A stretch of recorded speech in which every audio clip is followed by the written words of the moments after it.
let people get in. And we're now streaming live on YouTube. So we're on YouTube and Zoom webinar, all kinds of things I don't fully understand, but I feel like really excited that I've entered this world of advanced technology. How are you guys doing? Good. Good.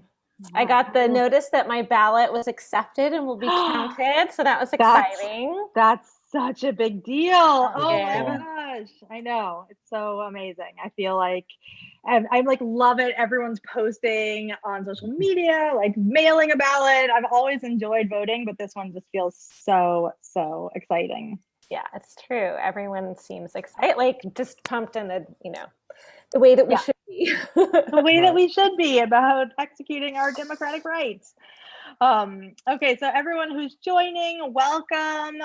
We're just going to wait a few minutes to officially start and launch the first ICA facade project and reveal the pictures. It's really exciting. I'll tell everyone that I've started our PowerPoint of images with a picture just of the ICA facade, which I really love. But it's kind of all of a sudden it looks so different like, with everyone else.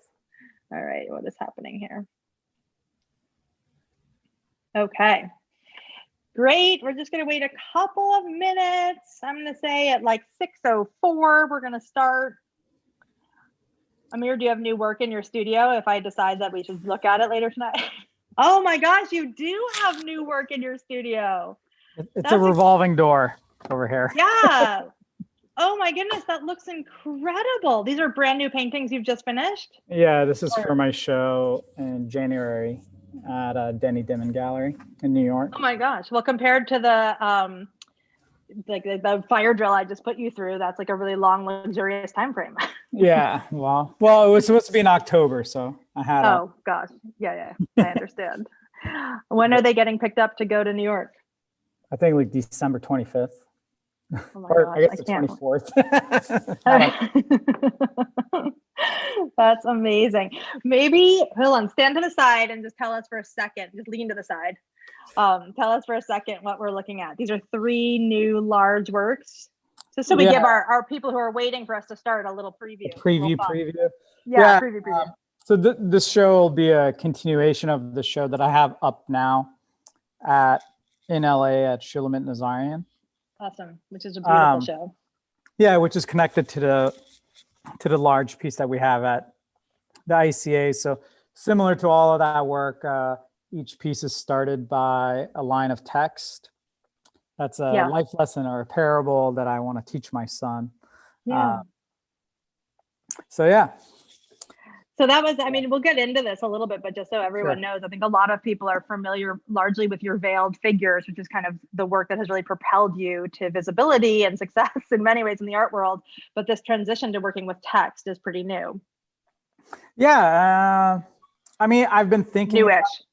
I've been thinking about it for about 2 years, but or maybe even longer than that. I recently found a painting from 2015 where I had started kind of experimenting with like this breaking of the plane. Oh, cool. I made like 2 or 3 very small paintings. Yeah. And they didn't look the way I wanted them to. And so I just kind of put that idea back on the shelf. And yeah, I've been allowing myself to go a lot slower in the last couple of years in my old age, Yeah, I get it. And actually, having said that, those were relatively new. Of course, the work that I purchased from Expo when we gave you the Northern Trust Purchase Prize, which guys coming on will also talk about when we officially start. This is just a preview, but that work was a broken kind of fragmented picture plane with sort of different images that were connected by borders and patterns. Well, I've always been interested in.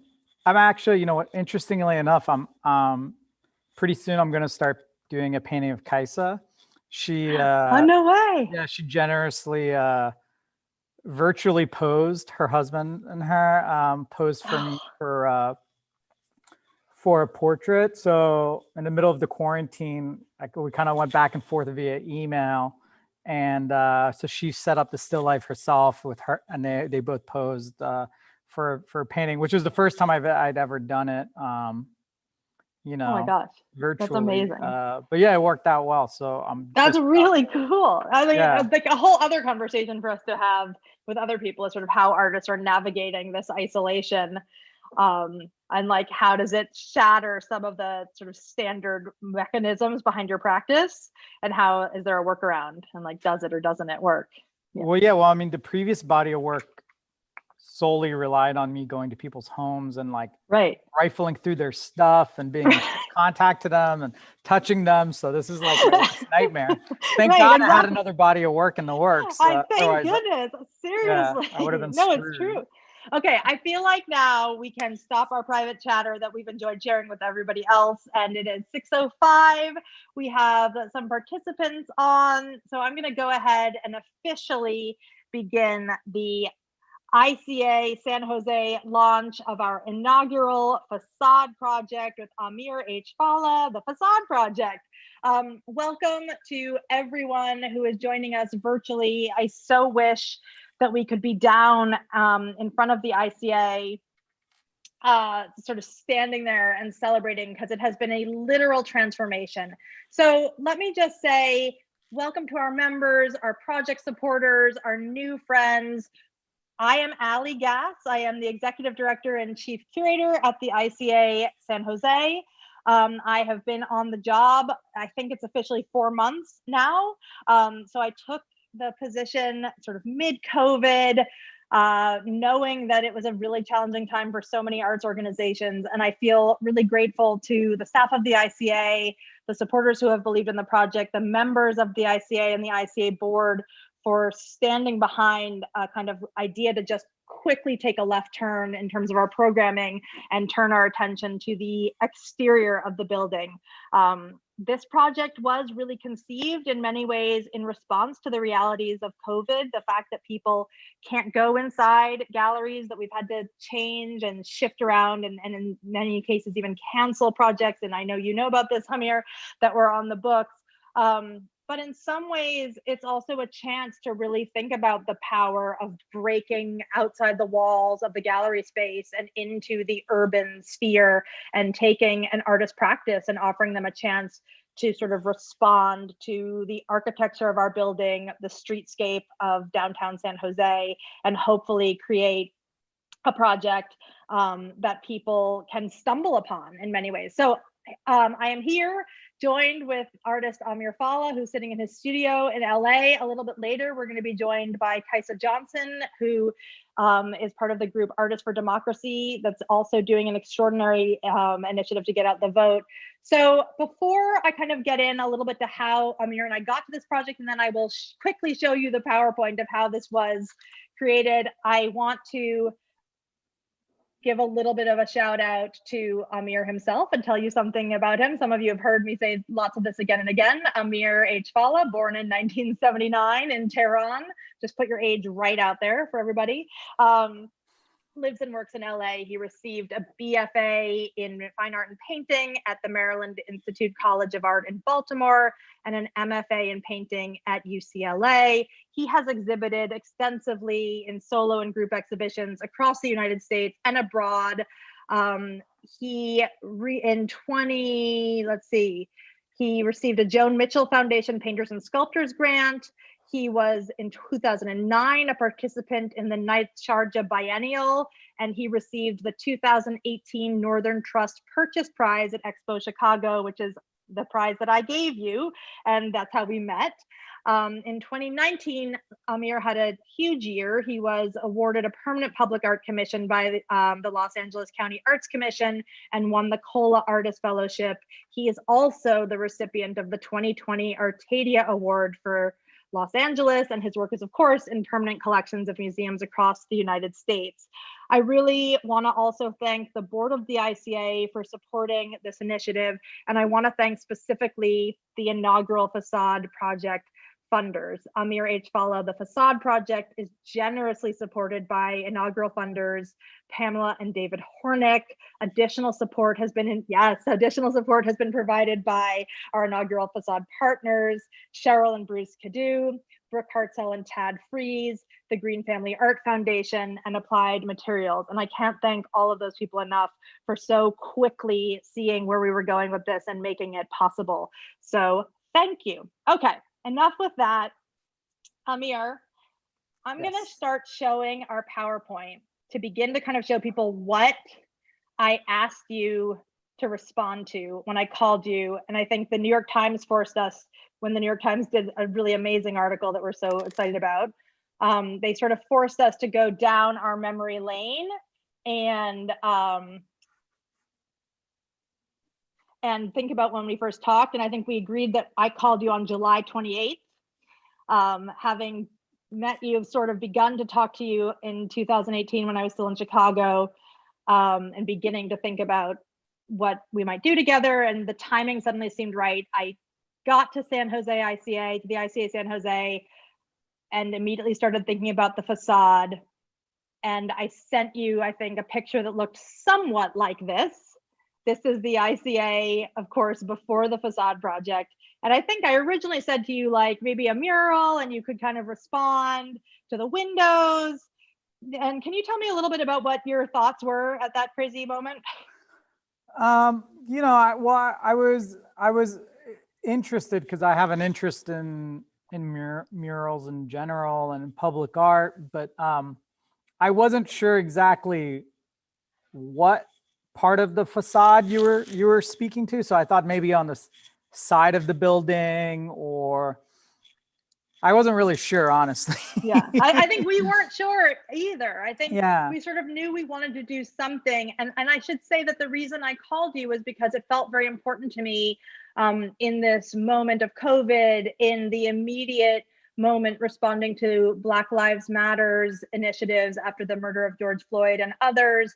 It felt really important to me to work with an artist who I knew was also really committed to rethinking kind of American museums sort of presentations of stories of artists or communities that have often been sort of underrepresented in American museums. And I think so much of your work has been about questioning assumptions that people make about the way people look or the color of their skin or the age that they are, or their gender, or things like that. So that's certainly, I want to say, a huge part of this project, right, was to think about that. And I hope after this is over, as we continue with the Facade Project, that will stay. But so I should say that was part of what we talked about a little bit that day.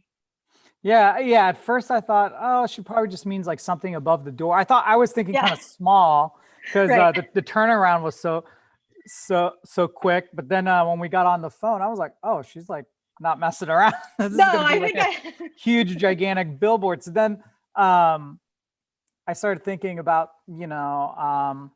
my first instinct was to maybe just do like something very overtly political and simple. Like the first thing that came to mind was like when you drive through the Midwest and the South and you see those black and white billboards that are like messages from God. They're usually like paid for by some sort of, Christian organization. And it says like, I don't know what it says. Like immigration is bad. God, right, God, exactly.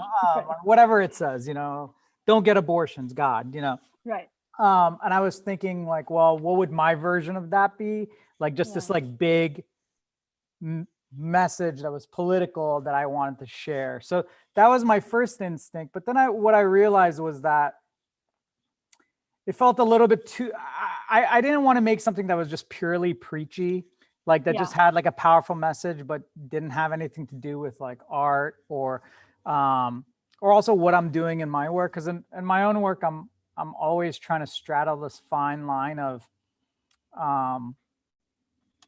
colliding my painterly concerns with content that I think is relevant to the time that we're living in now.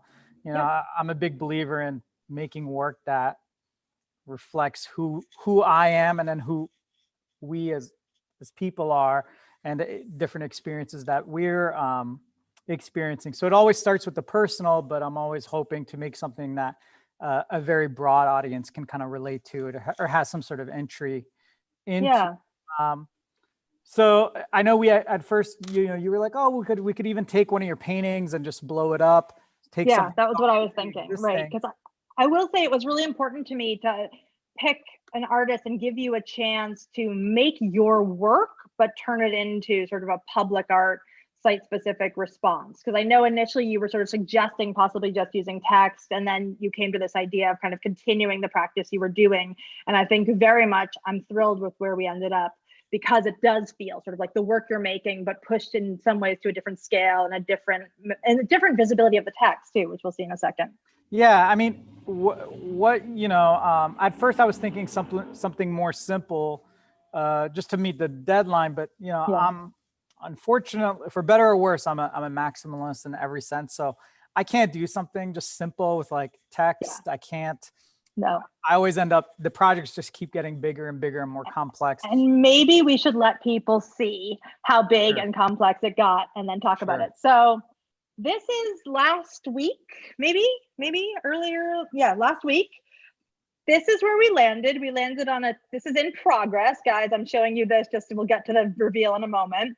But where you and I landed, and by the way, after like incredible work by sign builders, engineers, the ICA staff, on a 10-foot high by 50-foot long mural structure that is now atop the ICA. So you can see we removed our sign and our identifying signage, and really wanted to make the art project deeply speak for itself and function it very much as an exhibition in a gallery, but on the facade of the building. So you have title signage, you have wall text, and all of that stuff. So pretty quickly, we agreed that you were going to make a painting that could translate to a 10-foot by 50-foot mural, and 2 6-foot paintings, which will live in the window. And that's kind of where we started. And then this was, I should also say, both you and I were realizing that this would be up during the run up to the election and during the election. And in fact, we had a conversation where we said it's really important to get it up in advance of the election. We hadn't conceived kind of a get out the vote initiative around the project yet, but we knew we would do some kind of programming around that. Okay. So this was last week, which, by the way, Christine Kopis, the incredible curator at the ICA, who's also worked on this project devotedly for the last 8 weeks, and I were standing there, and I was like, this looks pretty amazing. I don't know if we even need all the rest of the stuff. And then we were like, well, the whole concept was really to turn the entire facade into a composition, into a work of art. And so as of probably 4 o'clock this afternoon, the facade of the ICA looks like this, where you worked. So talk to me a little bit about how we got here. Well, yeah, initially we talked about maybe just having the billboard and having it just be on top of the building and not touching the facade at all. And then having the 2 round paintings in the windows rotating. But the more it was just very organic. The more we kind of talked about it, we were like, what if we added this? And what if we lowered the billboard? And before we knew it, we were like, all right, let's cover every square inch of the facade. Which I think really does, I think covering all the brick and all the doorways really pulls the viewers in and actually brings more attention to the mural above, which is exactly what we wanted. I mean, since people can't go inside, I always imagine my my ideal viewer to be just like the garbage man that's like going down on his route, or like the Uber driver, or somebody walking to work, and they just stop in their tracks and be like, well, this wasn't here yesterday. And hopefully like the colors and kind of the ornate, all the technical things that goes into the painting would draw them and seduce them to spending more time with the artwork, and maybe kind of start getting into some of the conceptual meanings and the layerings that are happening in the artwork as well, which is very much like how I make works for when I show in galleries. I'm always thinking about how do you seduce the viewer to spend more time with a painting, to really have all these like little, I like to call Easter eggs within the painting, so that the more they dig into it, the more the painting gives back to the viewer. And in many ways, you really can kind of have a wow factor moment. And as we've been installing, people on the street have just been stopping and talking to us and looking and taking pictures. But there is incredible detail both in the mural itself and in the two tondos in the window. And frankly, the transformation to every inch of the brick and even the window trim, the aluminum window trim being covered by the purple vinyl, indeed does kind of allow everything else to pop. The sort of the imagistic parts of the installation really stand out. There's almost no distraction in a cohesive way. That kind of surprised me actually as we put all the rest of the purple vinyl on today in the last 2 days. All right, let me keep going. So this is a close-up of the tondo in the window, and there's something unique about it, which is that it rotates very slowly, and each of them rotate slowly towards one another. Can you tell me a little bit kind of about the tondo painting, because these are a big part of your practice, and kind of why the idea to have kind of a physical movement as part of the facade? Sure. So the series of tondo paintings that I've been making over the last few years are part of a body of work called Atlas, and they started off as primarily botanical paintings where these groups of botanical imagery from all over the world are collaged on top of another. So you would have like an African orchid next to a succulent from the desert. You would have, a Dutch tulip from something from a plant or a flower from Latin America. And it really talked about the migration of not just people, but also of plants themselves. Yeah. Because plants migrate around the world just like humans do, sometimes in search of beauty, sometimes for necessity, and sometimes humans bring them over to new places, and then sometimes birds or the wind, or there's many different ways and reasons why they travel. And so in creating them, I never kind of create these kind of like very still botanical paintings that are very like calm and orderly. They're always in this chaotic entanglements that are weaving in and out of each other, and sometimes they're colliding, sometimes they're creating hybrids, sometimes they're clashing. And for me, it really is a metaphor for how humans are, and especially specifically in America, where we have this melting pot of different belief systems and values and cultures all under the umbrella of America. And we're simultaneously at each other's throat and living together. And so in between this chaos of plants, there's these vignettes of different imagery. So some of them are I have some details. I'll zoom through. Yeah, I have some details. So this is a just because the light in the window makes it a little bit hard to photograph. This is just a beautiful photograph of one of the tondos. So I should mention they're titled Cowboy and Cowgirl for this reason right here. One of them has a cartoon image of a cowboy and one of a cowgirl. And I decided to use these. These are from like Valentine's Day cards, like maybe turn of the century Valentine's Day cards. And what I liked is that, for me, cowboys and cowgirls are a timeless symbol for America and for Americana. But in this instance, they're very cute and cuddly and, adorable, which, unfortunately sometimes we're like that and sometimes we're not. Right.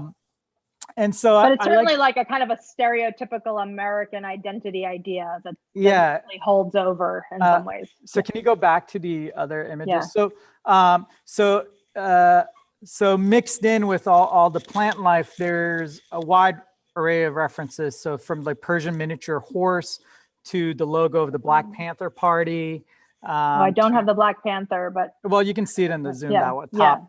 In the top, to a Persian miniature angel presenting a flower, to Cambodian war propaganda. So all of these things are imagery that I'm interested in, but also have some sort of connection to. And just like in real life, you're being bombarded with all these. Yeah, you're getting bombarded by all these images at the same time. So there's also in both of the paintings, there's uh, these Frank I know what you're Stella gonna, paintings. yeah, I know what you're gonna say. My Right here. bootleg Yeah, Frank Stella paintings, I love it. and for me, I wanted to make a painting that kind of talks about all these different layers of visual information and other types of information that we're constantly bombarded with, where we're, you know, in the same day, I might be thinking about American colonialism, Frank Stella, skateboarding, and Persian miniatures all at the same, in the same day. And all these ideas, for me, inform one another, and all these histories, I guess, are interesting to me. Like, I like that. I really like the idea of somebody with my background, like an Iranian American, being in love with Frank Stella, this like very macho American symbol of painting. Yeah. Absolutely. And I think that to me is so much why this project felt right for this moment in American reality, in that you're so much about this acknowledgement that we take images kind of from disparate influences, like we're bombarded by them in ubiquitous form via the internet. As you talked a lot about kind of the images and books you're reading to your son, and all those things that inform both what we're thinking about, what our influences are, what our values are. I'm going to take us back to this picture, which is the photograph of the actual painting you made that would become the mural, that has become the mural. Sure. On the facade of the building. And just so everyone remembers where it lives there. But I'll go back. Yeah. You know, I just realized I didn't mention why they were rotating. So I wanted, because they're the circular shape, I wanted them to be kind of collapsing onto themselves. So almost like in a dryer, where these images are kind of tumbling onto each other and rotating and falling onto each other and kind of creating this big cultural mess or stew that we have to kind of decipher. And also it speaks to the times that we're in now, which is left feels like it's right and up feels like it's down. Nothing feels right. No, I totally agree. And I think also, though none of us are experiencing this at the moment, but I hope many of you will come and see me or see the ICA in the coming weeks and months. When you're standing at the windows, they're really sort of human scale, right? Because they're 6 feet, they're really kind of your entire visual field. And actually, as you stand there, they're so full of Easter eggs, as you call them, kind of things to notice. You stand there and you kind of watch, they're rotating slowly enough that your eye can accommodate kind of reading each moment. And it all sort of comes by into your sight line. And it's a pretty powerful experience to stand in front of it. Yeah, and I like the idea of, you know, like, especially like in quarantine, I realize like it feels like Groundhog's Day, where every day just feels the same, and you feel like you're in this like rat race of just trying to get everything done, especially with homeschooling my kid, and like every day's over before I know it, and every day just seems like it's going in a circle. So I wanted this image that was kind of repeating itself over and over again slowly. So no, it's really it's pretty incredible. But then also, so one of the moves we made was to move the mural, I'm going the wrong way, was to move the mural down from the top of the building lower down so it connects cohesively to the window, which we did in part for structural reasons, but I would argue that you and I kind of both in the end felt like it was a more complete composition. And I will say again, standing on the street in front of it, your eye can really read the mural very clearly at this height. I keep doing the wrong way. Can you talk a little bit just about the structure of the mural and what the text meaning is, where those sources come from, stuff like that? So I mentioned I have a show up at Shulamit Nazarian right now, and that entire show is about, there's 8 to 10 paintings in the show, and every painting represents a different life lesson that I want to teach my young 5-year-old son. And so every painting starts with a line of text, and that text dictates this grid, this collage grouping of images. When I was thinking about this facade project, I was thinking, I could, maybe just take one of the texts from these paintings and just make it really big.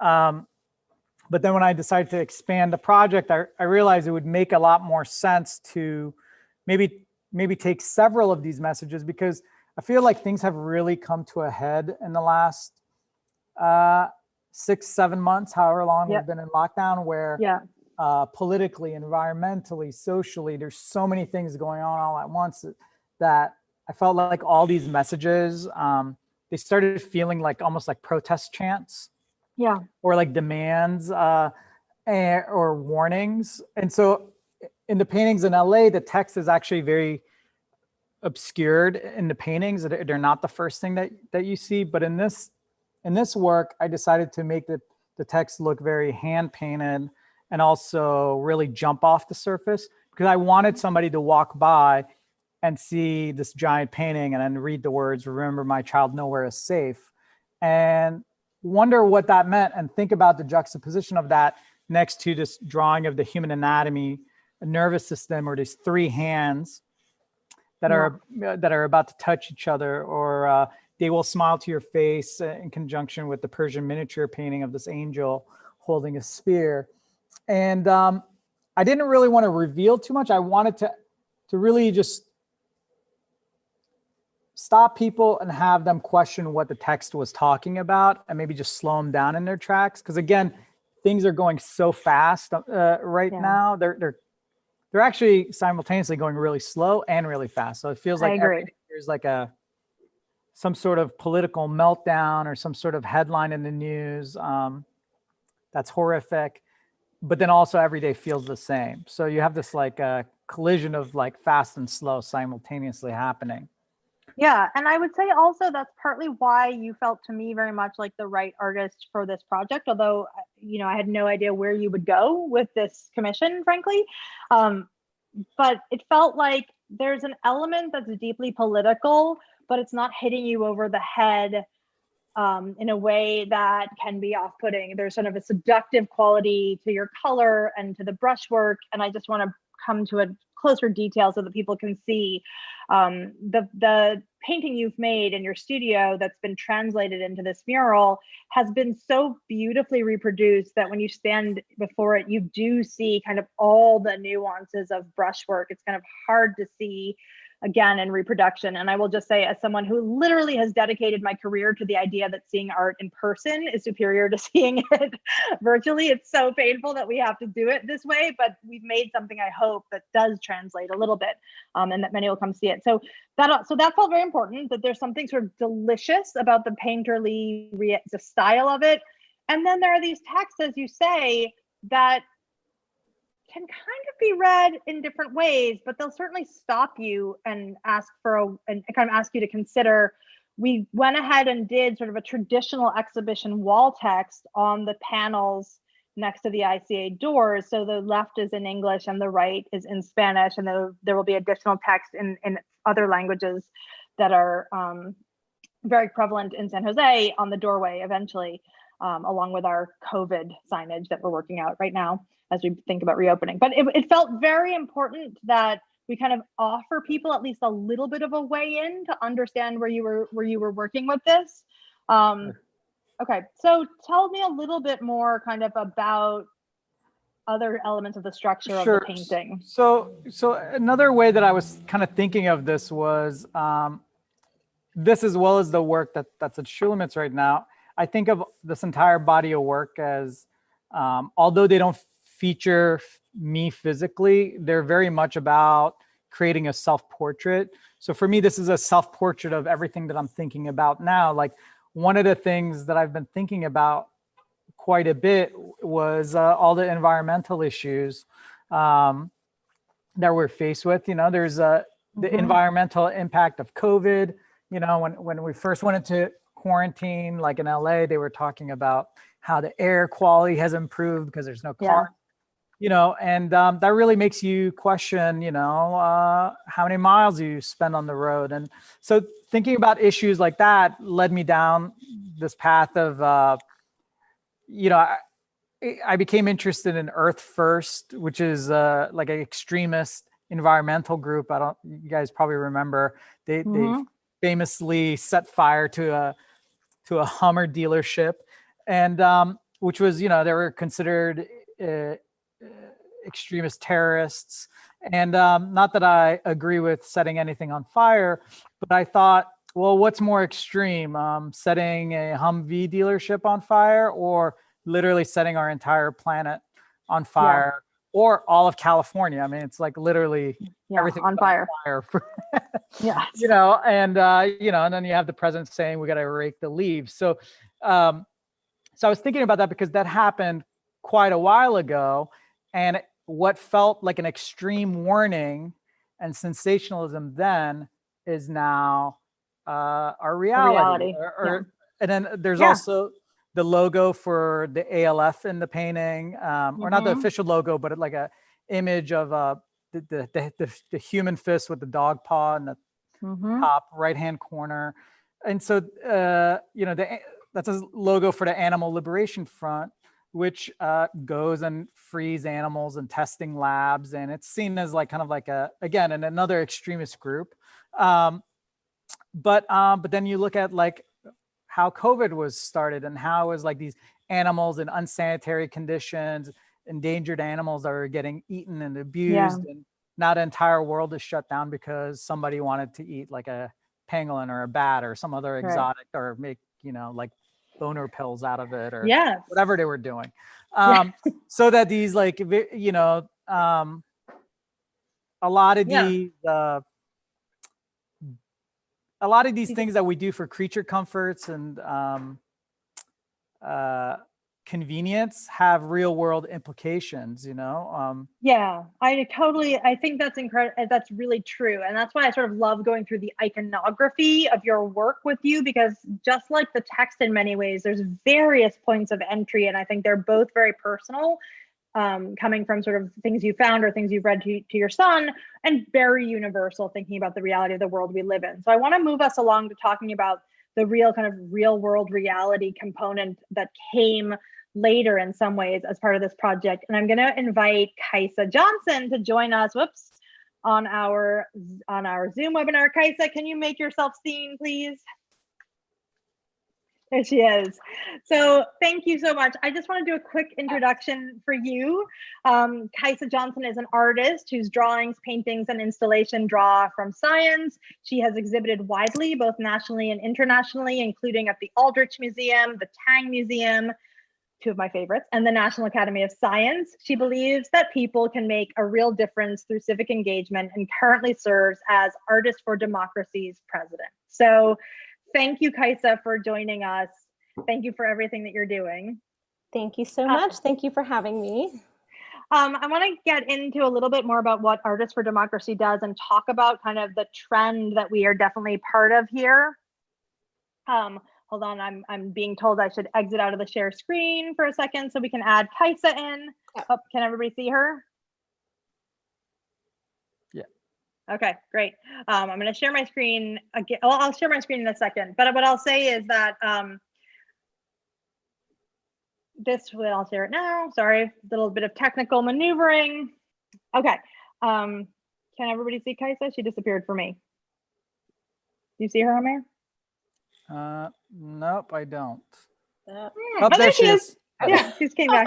You disappeared. Where am I? So I would say that, like many other cultural organizations, people in the world, this election feels deeply crisis-driven, urgent in every way. And I would say Amir and I certainly were talking about that, and then kind of a thing happened where we had the opportunity to turn the ICA into a vote center. And it became a really exciting idea for me and for Amir, for the staff, and for others to think about how, in this moment when we are closed, we could physically offer our space to be a much needed site for people to vote. And the idea that while they're waiting in line to vote, they have this chance to interact with Amir's work, with the Facade Project, and a kind of get out the vote initiative was born. And I should say that it very much feels to me that this is something that a lot of arts organizations are doing. And I'm really proud to be part of this in terms of kind of putting your practice, your fundraising, your production fees, your exhibition program, all of that committing it to a civic action, which is in our case is getting out the vote and then physically being a vote center. So I brought this to Amir and he was very quick to say, yeah, let's turn this into a major initiative. So with the support of some of our facade project funders and the city of San Jose, we were able to get kind of an incredible opportunity to create banners. Oops, now my thing is not moving. To create banners based on Amir's work around the city that say Michelle Obama's quote, "Vote like your life depends upon it." And they are kind of all over downtown San Jose. It's pretty fun to see them. So they say, "Vote like your life depends upon it." And then the one next to them kind of gives the information about the ICA as a vote center, including the website to go and register to vote. And tomorrow's the last day. So everybody, I hope, here is registered to vote. And then we also took fragments of the mural and plastered this over 40 bus shelters in downtown San Jose as well, with these kind of quotes out of context with the "vote like your life depends upon it." And these are all over. So for any of you who are in downtown San Jose, you can see these. And as I've said, it feels very much like the ICA is committing to being part of a civic engagement, but that our medium for the message is bound up with the artist's work, right? Because we're an Institute of Contemporary Art. That's what our mission is. And I'm really excited to talk with the two of you about what contemporary art can almost be reinvented to mean in crisis moments for our community and our world, to think about how artists, arts organizations have taken up this get out the vote mantle and really said, we're going to use our platform to be a platform for action and change. So Kaisa, I'm going to turn it to you, having shown you what we've been doing, and ask you to tell us a little bit about Artists for Democracy and how Amir connected us. Well, Artists for Democracy started in 2017, pretty shortly after the election results of 2016, and we were all panicking. And the idea was to do exactly what you guys are doing, which is to both use our skills as artists and people who are well-versed in visual culture and communication to promote civic action, and then also to get the arts community to take really practical civic actions. So we've done so many different things. We did a lot of talks in the beginning about like the freedom of speech and immigration law. And then as we got closer to 2018, we did a big get out the vote drive at CalArts, which was really exciting because voter participation by students went up by 48% that year in a swing district that was won by a very small margin. We partnered with Swing Left and did canvassing buses to another swing district close by to LA, and we got like 200 people to go knock on doors. It was basically everyone's first time canvassing. And that was Katie Porter's seat, and she won by like 500 votes or something, and we'd knocked on 2,000 doors. So we felt like we'd you had done something. You had impact. Yeah. And so when we were thinking about moving up to 2020, we wanted to take the success that we had at CalArts and bring that to swing states around the country. And so the idea always being to sort of like utilize our network, we started reaching out to art schools and art departments in swing states, and we started developing this Artist Talk series where we wanted to provide both inspiration by having these amazing artists come talk to these students that they looked up to talk about both their work, but also the importance of voting, the importance of civic action, and then kind of sandwich that with information. So we're also giving practical voting advice. Our whole website has voting resources. It has zines about voting. We have an issues pages, a section that we're building up so people understand what people's policies are. And, it's been really exciting. There's been a great response to it. We also did a lot of like letter writing parties with Swing Left, where we would have artists talk about their work. Then we would write letters to swing states. So it was really about merging both our network, our skills as artists, and then just like, being a human being and a citizen and getting out there and doing these sometimes very simple actions that can have a huge change. No, and I should just say also that people should go to your website, which is www.artists4democracy.com. And you guys were already connected. Amir, you were already, before we even started this, you were doing one of their artist talks, right? Yeah, Kaisa had reached out and said, will you do a talk? And I said, yeah, of course. My wife has been doing get out the vote letter writing campaigns, and I've been helping her here and there. So this was like the perfect platform, because I think it's so important to use the skill set that you have. So if you're a graphic designer, design some great posters or branding for an organization, or if but this project's really great because I was thinking back to when I was in college, and if you asked me back then, oh, are you politically involved? I would have said yes, but I probably wasn't. I wasn't very informed.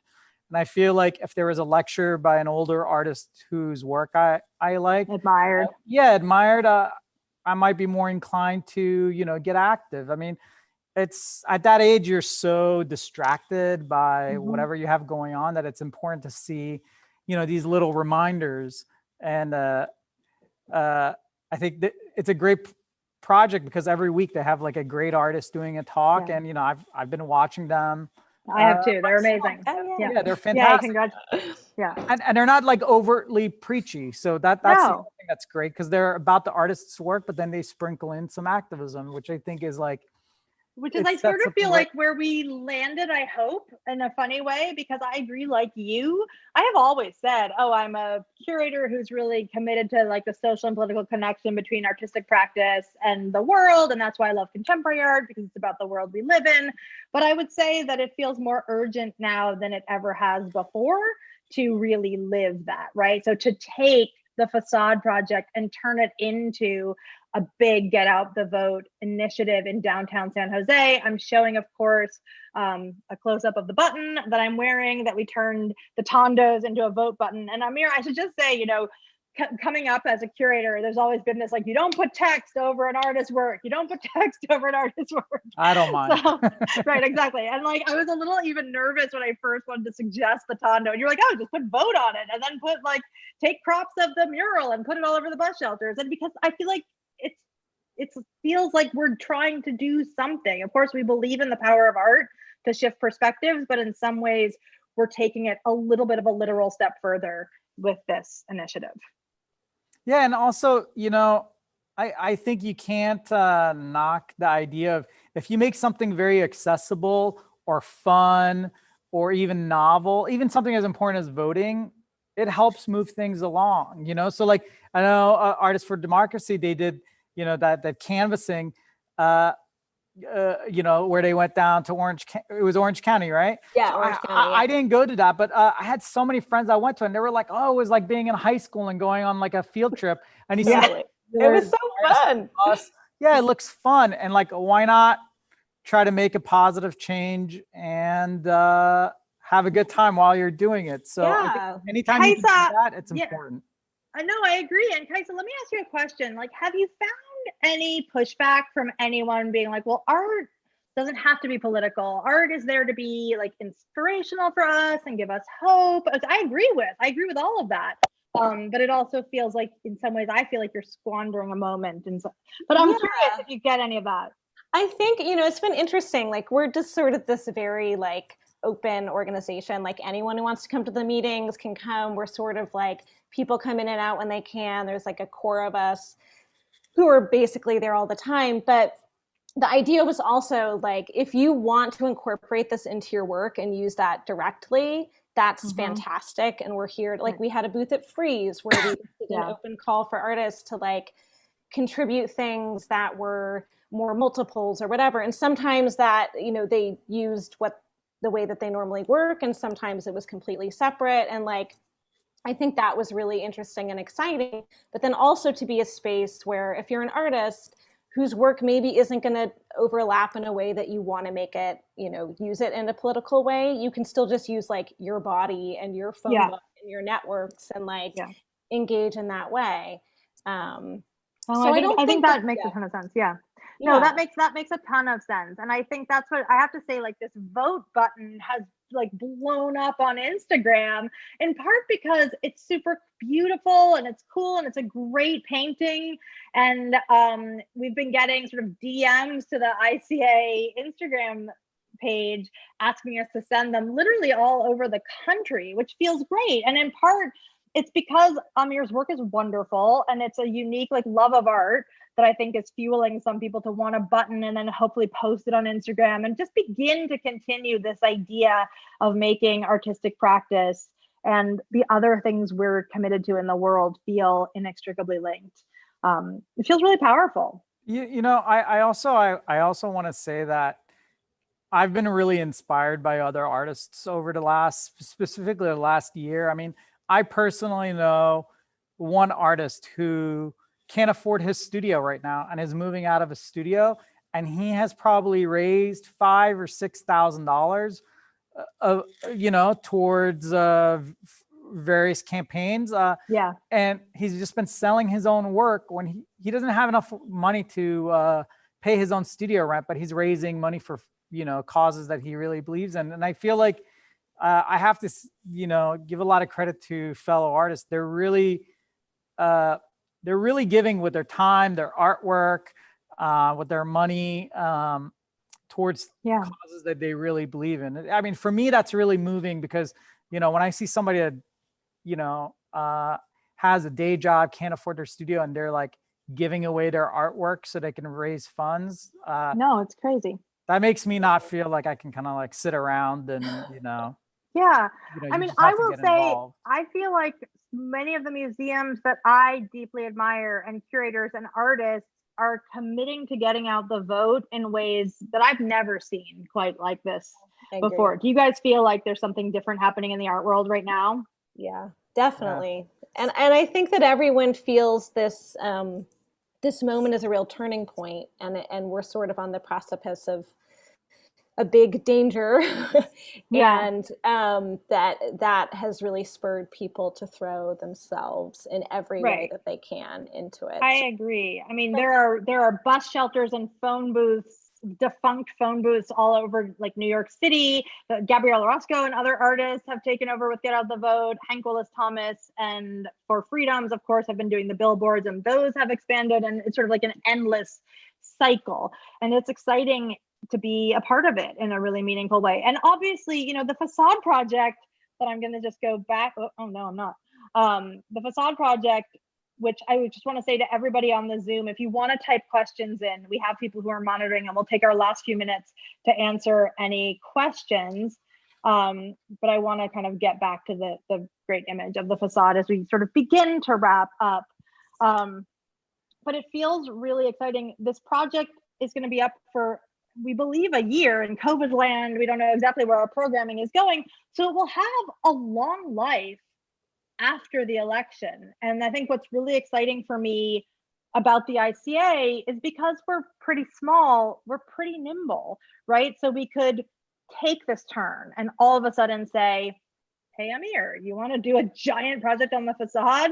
And we have incredible art supporters in our community who were up to jump in at the last minute and give us some support to do that. We were able then to kind of quickly say, hey, for the next few months, let's dedicate everything we've got to this Get Out the Vote initiative and partner and join kind of the ranks, Kaisa, of people that like you and the other artists that you're working with to do that. But it's not just about that. So I really also want to say that, right? Like this is an artwork, the whole building is an artwork, but this is a project or an installation that will have a long life. And I'm excited that we'll figure out how to kind of use it to program and have conversations that respond to the world as it hopefully changes for the better in the coming 2 weeks and months. Yeah. So I'm just going to look and see, is there anything else you guys want to add as we begin to wrap up? It looks amazing. Congratulations. It's so exciting. It really does. I mean, let me just go back now. I mean, I have to tell you, I took the ICA job because I also think it's a super cool building, and it's like just a really great location in downtown San Jose, and it's got tons of flexibility. And I feel like Yep, we just proved it's got tons of flexibility, and that if you're willing to just do something crazy and commit a lot of staff and artist energy to it, you can make something big happen. I feel really lucky that we were able to do that. So Amir, thank you so much. Thank you. Yeah. For doing this. My pleasure. I'm excited. So I hope for everybody that you will let us know if you have time to come down and see me at the ICA, or just come down to the ICA. I want to also say a couple of things about the ICA as a vote center. So we are open for ballot drop off and voting in person on October 31st. It will be open from October 31st through November 3rd. Will be open to the general public. The 31st to the 2nd from 9 a.m. to 5 p.m. November 3rd, we are open from 7 a.m. to 8 p.m.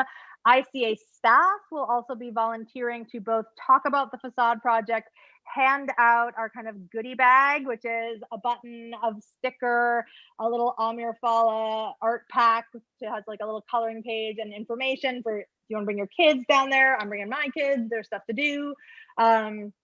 So hopefully, like, added incentive to come and vote. You can, as I said, vote in person and drop off your mail-in ballot at the ICA, regardless of where you live or where in California you're registered. And you'll get the limited edition art pack. We still need some volunteers to help talk about Amir, hand out art packs, hand out stickers and buttons. So send an email, just check our website if you're interested in volunteering. And we're just incredibly thrilled to be able to feel really lucky, as the art world around us is facing so many challenges, to be launching a project that was conceived post-COVID, funded post-COVID, installed, you know, in the midst of all of this. So I cannot thank you enough. Amir, Kaisa, thank you for the work that you're doing and for partnering with the ICA on this. I want to again thank the Facade Project funders, the ICA board, and above all, the ICA staff, who have really just like put everything into making this happen. So I'm double checking to make sure I don't see any questions. I'm available. The ICA staff is available, and I cannot thank you all. I know the last thing we all want to do is jump on yet another Zoom at the end of a long day, but this is a really exciting project, and hopefully before this project closes, we will have Amir here, maybe Kaisa here, and we will all celebrate together in person, outdoors or indoors, masks, no masks. Like, it'll be amazing. But I'm really proud that this is my first project at the ICA. So thank you all for making it happen. Thank you, Allie. Appreciate it. Thank you guys. All right. So much. Have a great night, everybody. And thanks so much for joining us. Bye-bye.